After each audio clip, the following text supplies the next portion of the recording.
Hi students, आज हम लोग पढ़ने वाले हैं चैप्टर साउंड और ये आपका है क्लास 10th फिजिक्स का सेमेस्टर 2 का एक टॉपिक। और साउंड चैप्टर में बेसिकली पूरा चैप्टर आपको नहीं पढ़ना है। यहाँ पे आपका चैप्टर दो पार्ट्स में स्प्लिट है और यहाँ पे जो इको वाला पोर्शन है वो आप ऑलरेडी सेमेस्टर 1 में पढ़ चुके हो, तो इसलिए अब आपको दोबारा नहीं पढ़ना है। तो हम बात करते हैं आगे के टॉपिक्स की और उनकी बात हम इस वीडियो में करने वाले हैं।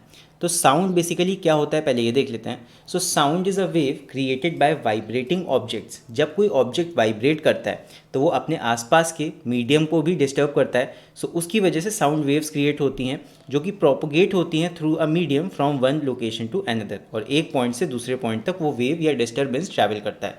सो कहीं ना कहीं साउंड वेव एक तरह का डिस्टर्बेंस है जो कि एक मीडियम में कॉज होता है। तो यहाँ पे नोट करने वाली क्या चीज़ है कि जो साउंड वेव्स होंगी वो प्रोपोगेट होती हैं थ्रू अ मीडियम, हमेशा एक मीडियम में ये प्रोपोगेट होती हैं, और साथ में ये क्रिएट करे जाते हैं बाय अ वाइब्रेटिंग ऑब्जेक्ट। एक ऑब्जेक्ट जब वाइब्रेट करता है तभी वो साउंड वेव्स को प्रोड्यूस करता है। सो ये दो बातें आपको साउंड वेव्स के बारे में पता होनी चाहिए।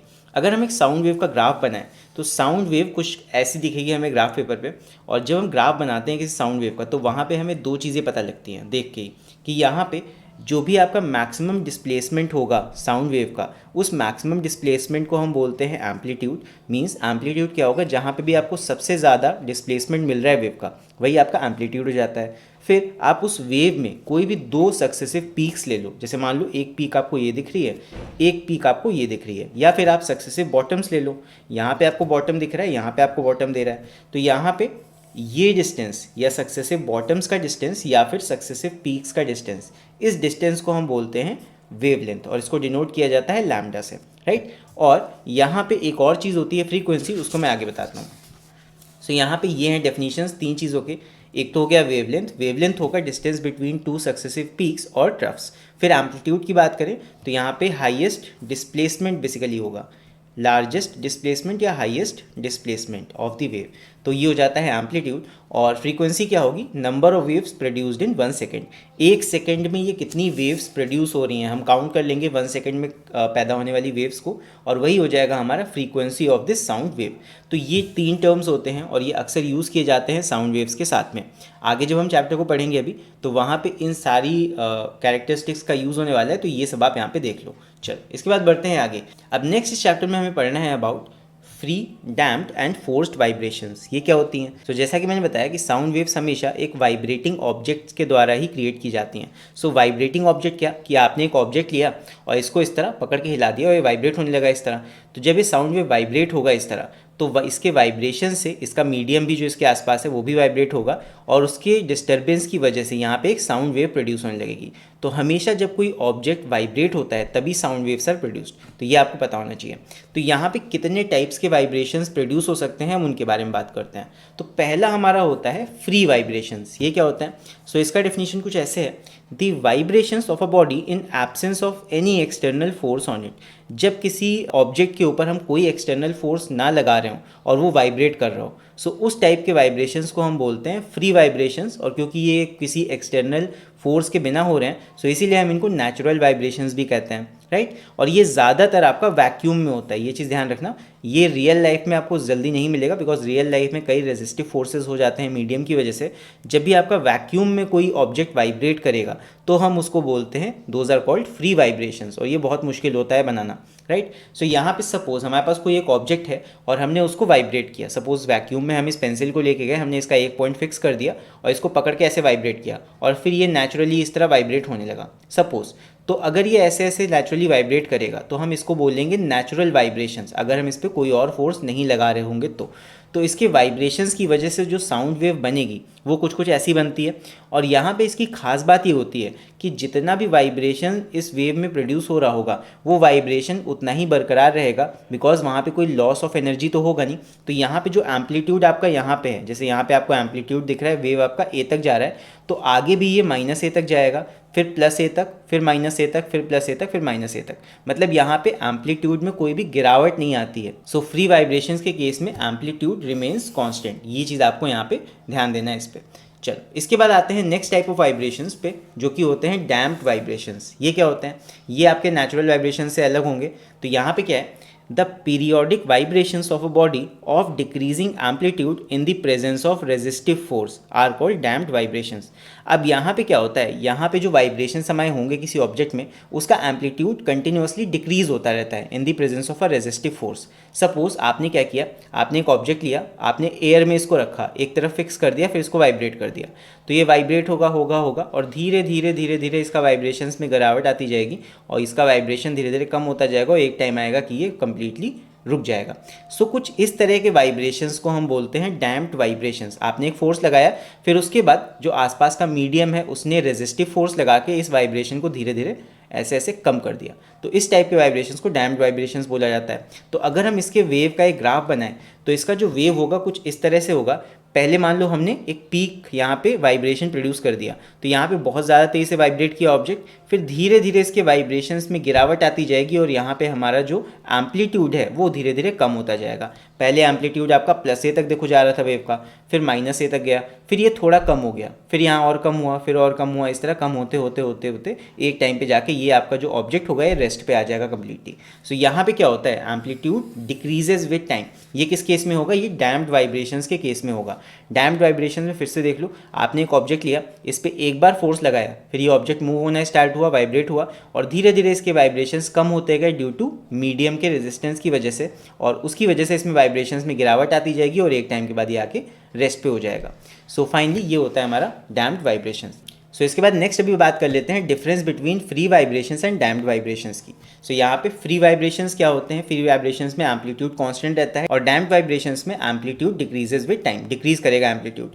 फिर फ्री वाइब्रेशंस में there is no loss of energy because वो वैक्यूम में हो रहा है, और डैम्प्ड वाइब्रेशंस में there is some loss of energy.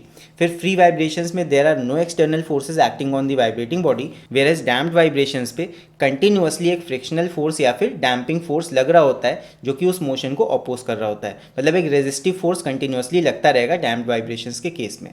तो ये डिफरेंस होता है दोनों में। अगर डिफरेंस पूछा जाए तो आप यहाँ से कोई भी दो डिफरेंस उठा के अपने एग्जाम में लिख सकते हो। इसके बाद बढ़ते हैं नेक्स्ट टाइप के वाइब्रेशंस की तरफ, जिसको हम बोलते हैं फोर्स्ड वाइब्रेशंस। ये क्या होती हैं, जैसा कि यहाँ पे नाम से आपको पता लग रहा है फोर्स्ड वाइब्रेशंस, यहाँ पे हम वाइब्रेशंस को होने के लिए फोर्स करते हैं। सो यहाँ पे इसका डेफिनेशन देखते हैं। So the vibrations of a body which takes place under the influence of an external force, influence of an external periodic force, basically एक फोर्स नहीं, पीरियोडिक फोर्स, मतलब कंटिन्यूअसली हम धक्का लगाते रहेंगे ऑब्जेक्ट को, acting on it are called forced vibrations. मतलब सोच के देखो, एक ऑब्जेक्ट है, आपने एक तरफ इसको फिक्स कर दिया, फिर आपने क्या किया, इसको वाइब्रेट किया, ऐसे धक्का लगाया, फिर ये उधर गया, फिर आपने इधर से इसको धक्का दिया, ऐसे गया, फिर इधर से धक्का लगाया, तो आप कंटिन्यूअसली एक पीरियोडिक फोर्स इस पर लगाते जा रहे हो जिसकी वजह से ये ऑब्जेक्ट आपका मूव कर रहा है। तो कंटिन्यूअस पीरियोडिक फोर्स आप एक लगा रहे हो, पीरियोडिक फोर्स लग रहा है, मतलब एट अ पीरियड ये फोर्स रिपीट हो रहा है। देखो मैंने इधर से धक्का लगाया, फिर ये इधर गया, फिर वापस आया, फिर मैंने धक्का लगाया, तो कंटिन्यूअसली एक पीरियोडिक फोर्स जब हम लगाते रहेंगे तो इस टाइप के वाइब्रेशन को हम बोलते हैं forced vibration. Continuous periodic force लगता रहना चाहिए, तब उस टाइप के वाइब्रेशन को फोर्स्ड वाइब्रेशन बोला जाता है। अब यहाँ पे फॉर एग्जांपल जैसे मान लो एक गिटार है, तो गिटार पे एक आर्टिस्ट उसके तारों को जब छेड़ता है तो कहीं ना कहीं वो फोर्स कर रहा होता है उन तारों को वाइब्रेट करने के लिए। So it is an example of forced vibration. फिर amplitude of forced vibration remains constant with time. क्यों? बिकॉज आप कंटिन्यूअसली फोर्स कर रहे हो ऑब्जेक्ट को, आपने इधर आया, फिर से धक्का लगाया, फिर यहाँ तक गया, फिर इधर आया, इसका जैसे ही एम्पलीट्यूड धीमे पड़ने लगा आपने फिर से इसको धक्का लगा दिया, फिर से ऐसे गया, फिर यूँ आया, फिर आपने धक्का लगा दिया। तो कंटिन्यूअसली आप इसको फोर्स लगा रहे हो, इसलिए इसका एम्पलीट्यूड जो होता है वो सेम रहता है विद रिस्पेक्ट टू टाइम।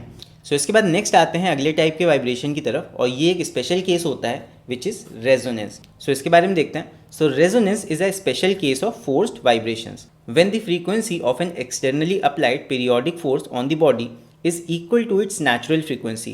मतलब जब आप एक पीरियोडिक फोर्स लगा रहे हो और उस पीरियोडिक फोर्स का जो फ्रीक्वेंसी होगा, मतलब आप जो धक्का लगा रहे हो या ऑब्जेक्ट के ऊपर जो फोर्स लगा रहे हो उसका जो फ्रीक्वेंसी है, मतलब उस पीरियोडिक फोर्स का जो फ्रीक्वेंसी है वो उस ऑब्जेक्ट के नेचुरल फ्रीक्वेंसी के जब इक्वल हो जाता है, मतलब एक्सटर्नल फोर्स का कुछ फ्रीक्वेंसी हुआ, मतलब आप जैसे फोर्स लगा रहे हो उस ऑब्जेक्ट पे इस तरह, तो इस जो पीरियोडिक फोर्स का फ्रीक्वेंसी है, तो इसका फ्रीक्वेंसी जब इस ऑब्जेक्ट के नेचुरल फ्रीक्वेंसी के बराबर हो जाता है, then the body readily begins to vibrate with an increased amplitude. तब ये बॉडी क्या करेगी, तब ये बॉडी बहुत ही ज़्यादा एम्पलीट्यूड के साथ वाइब्रेट करने लगेगी अचानक से।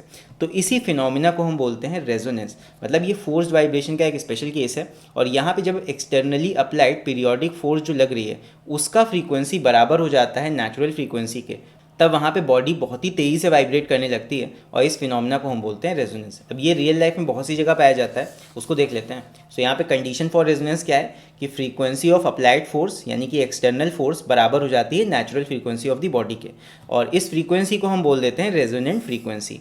अब जैसे कि फॉर एग्जांपल देखो, जैसे सपोज हमने दो ट्यूनिंग फॉर्क लिए और ये एक ही साइज़ के सपोज हैं और यहाँ पे सेम मटेरियल के भी हैं, तो इनका नेचुरल फ्रीक्वेंसी भी सेम होगा दोनों का। तो मैंने क्या किया, यहाँ पे इस ट्यूनिंग फॉर्क को वाइब्रेट किया फोर्स लगा के, मैंने ऐसे हाथ से इसको वाइब्रेट कर दिया, तो ये अपने नेचुरल फ्रीक्वेंसी पे वाइब्रेट करने लगा। तो जब ये वाइब्रेट करेगा और इन दोनों का आपस में नेचुरल फ्रीक्वेंसी सेम ही है, तो जैसे ये नेचुरल फ्रीक्वेंसी पे वाइब्रेट कर रहा है तो इसके वाइब्रेशन इस वाले ट्यूनिंग फोर्क को भी वाइब्रेट करेंगे, मतलब इसको फोर्स करेंगे टू वाइब्रेट। इसका नेचुरल फ्रीक्वेंसी बराबर हो जाएगा इसके फोर्स्ड फ्रीक्वेंसी से यानी कि एक्सटर्नल फ्रीक्वेंसी से। तो यहाँ का फ्रीक्वेंसी इसके बराबर हो गया, दैट्स वाई ये वाला जो ट्यूनिंग फॉर्क है ये भी वाइब्रेट करने लगेगा विद एन इंक्रीज्ड एम्पलीट्यूड। सो ये एक एग्जाम्पल हो जाएगा आपका रेजोनेंस का। यहाँ पे देख सकते हो इस तरह क्वेश्चन भी आ जाता है कभी कभी और पूछ लेता है कि बताओ ये कौन सी चीज़ को शो कर रहा है। सो इट इज़ शोइंग रेजोनेंस। चलो रेजोनेंस के कुछ और एग्जाम्पल देखते हैं। सपोज यहाँ पे एक हमने ले लिए दो पेंडुलम, यहाँ पे दो पेंडुलम को हमने हैंग कर दिया और दोनों पेंडुलम सपोज सेम लेंथ के हैं। तो अगर आप एक पेंडुलम को पकड़ के इस तरह वाइब्रेट करोगे तो इसके वाइब्रेशंस की वजह से इस वाले पेंडुलम पे भी ये फोर्स लगेगा, मतलब यहाँ पे जो एक्सटर्नल पीरियोडिक फोर्स हो रहा है वो इस वाले पेंडुलम के नेचुरल फ्रीक्वेंसी के बराबर हो जाएगा। सो ये पेंडुलम भी आपका धीरे धीरे वाइब्रेट करने लगेगा। ये केस है रेजोनेंस का। फिर इसके बाद resonance in a stretched string and sound box of musical instruments. जो म्यूजिकल इंस्ट्रूमेंट्स होते हैं उसमें जो मेन आपका तार होता है जिसको छेड़ा जाता है या वो बजता है, तो उसके पीछे एक साउंड बॉक्स होता है, मतलब एयर वहाँ पे होती है। तो उस वायर के वाइब्रेट होने की वजह से वो एयर कॉलम भी वाइब्रेट होने लगता है। सो यहाँ पे भी आपका केस हो जाता है रेजोनेंस का। आपका वायर वाइब्रेट कर रहा है, वायर का जो एक्सटर्नल फोर्स लग रहा है उस एयर बॉक्स के ऊपर, तो वो एयर बॉक्स के नेचुरल फ्रीक्वेंसी के बराबर हो जाता है और वहाँ पे आपका साउंड बहुत तेज़ी से सुनाई देने लगता है आपको। फिर आता है रेजोनेंस इन अ ब्रिज।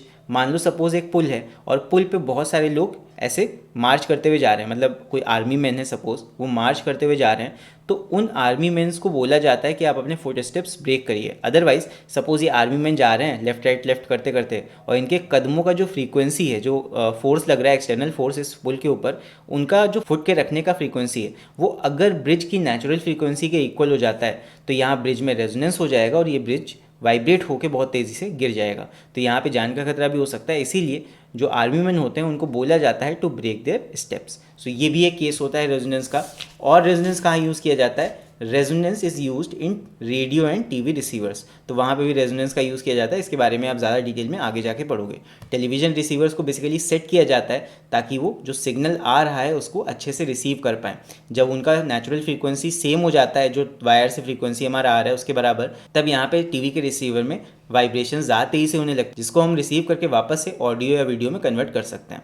इसके बाद बढ़ते हैं आगे और बढ़ते हैं नेक्स्ट पार्ट ऑफ चैप्टर की तरफ, जो कि है characteristic of sounds. So sound की तीन कैरेक्टरिस्टिक्स होती हैं। एक तो होती है लाउडनेस, फिर होती है पिच और श्रिलनेस। लाउडनेस तो आप सबको पता होगा, मतलब कितना तेज़ या धीमे साउंड है। पिच का मतलब होता है कि आवाज़ कितनी पतली है या मोटी है। जैसे कि फॉर एग्जांपल लड़कियों की आवाज़ जो होती है वो श्रिलर होती है या पतली होती है, और जो लड़कों की आवाज़ होती है वो ज़्यादातर केस में थोड़ा भारी होती है। तो पिच का मतलब है कि आवाज़ हल्की है या भारी है, तो ये डिफाइन होता है पिच से। और पिच फ्रीक्वेंसी पे डिपेंड करता है, ये भी मैं आगे बताऊंगा। फिर क्वालिटी और टिम्बर, कि आवाज़ की क्वालिटी कैसी है या टिम्बर कैसा है, ये दोनों ही चीज़ें सेम है। चलो देखते हैं तीनों का यहाँ पे। तो लाउडनेस जो होती है किसी आवाज़ की या साउंड की, वो डिपेंड करती है उस साउंड के एम्पलीट्यूड पे। एम्पलीट्यूड जितना ज़्यादा होगा उस साउंड वेव का, उतना ही ज़्यादा आपकी लाउडनेस होगी। जितना एम्पलीट्यूड कम होगा उतनी कम लाउडनेस होगी। फिर आते हैं पिच पे। तो किसी भी आवाज़ की पिच या हल्कापन या भारीपन किस पे डिपेंड करता है, उसकी फ्रीक्वेंसी पे। फ्रीक्वेंसी आपकी जब ज़्यादा होती है तो आवाज़ श्रिल होती है या हल्की होती है। फ्रीक्वेंसी जब कम होती है तो आवाज़ आपकी और ज़्यादा भारी हो जाती है या फ्लैट हो जाती है। तो पिच बेसिकली जब फ्रीक्वेंसी ज़्यादा होगी तो श्रिलर वॉइस होगी या श्रिलर पिच हो जाएगी, और पिच आपकी फ्लैट हो जाती है जब फ्रीक्वेंसी कम होती है तब। फिर आते हैं क्वालिटी पे। Quality depends on wave form. अब आपका वेव फॉर्म कैसा है, वेव फॉर्म आपका मान लो ऐसा है तो आपकी आवाज़ बहुत अच्छी होगी। वेव फॉर्म मान लो आपका ऐसे ऐसे है तो आवाज़ आपकी अलग हो जाएगी। फ्रीक्वेंसी और वो दोनों सेम भी हैं, तब भी वेव फॉर्म पे डिपेंड करता है कि आपकी क्वालिटी ऑफ वॉइस या क्वालिटी ऑफ साउंड कैसा है। और बाकी फिर इन तीनों के डेफिनेशंस देख लेते हैं यहाँ से।